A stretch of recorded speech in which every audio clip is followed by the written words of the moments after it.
Hi everyone. So this week was definitely my favorite so far. Former psychology teacher, I love looking at human behavior and learning about things like attention span and stuff. So I enjoyed the research that we had to do this week.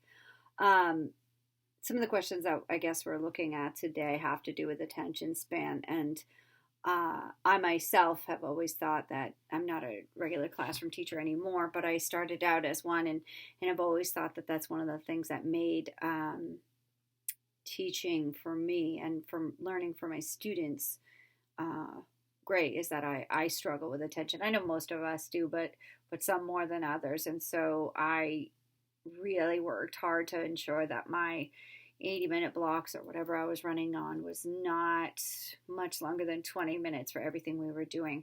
Um, yeah, so the first question that we have for this discussion is, what do you notice changes in your behavior when you are not paying attention?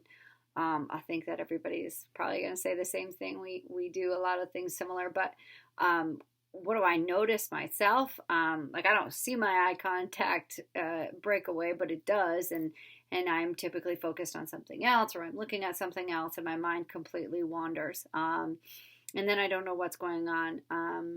With the lecture or what I'm supposed to be doing, and it takes a while to kind of figure out what I've missed. A lot of it too is like fidgeting, things like that. Like I find myself after about 20 minutes that I really have a difficult time paying attention.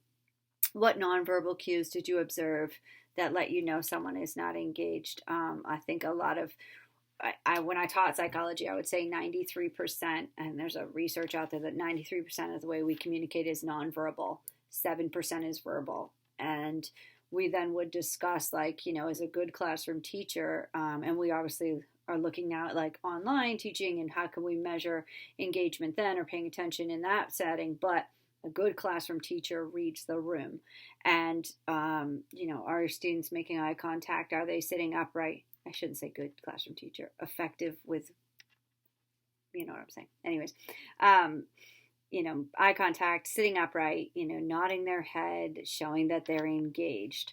And what do you show when somebody is not engaged? I mean, when a student is looking away or,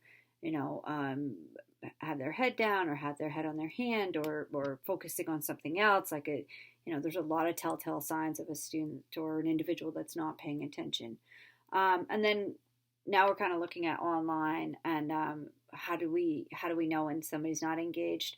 I know for myself, when I've had to participate in like Zoom meetings and things like that, if I'm just there to listen, oftentimes I might change my camera so that it's not showing me.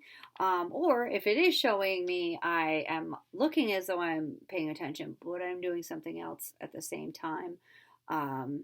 So yeah. And another thing is like headphones, having your phone near you. You can be looking at your phone, but you can't see it on the screen, things like that. I think when we're talking about online learning, I read a lot this week about how to engage students and strategies to keep people engaged. And I think shorter is, better in terms of disseminating information and the way that which we present the material and how we present it is also key. So yeah, those are my thoughts for the week. Thank you.